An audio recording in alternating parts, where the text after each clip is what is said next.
So this is a bottle brush.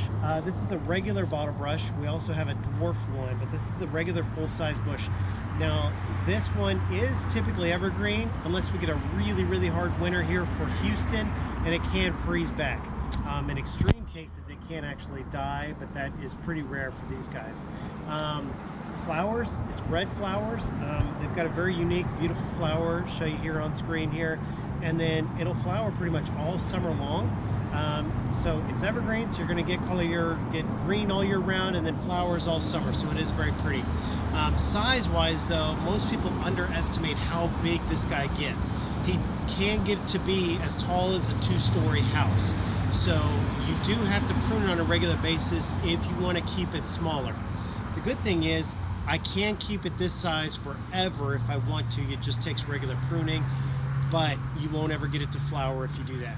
So, and then water, it's a moderate water for Houston. It doesn't take a large amount.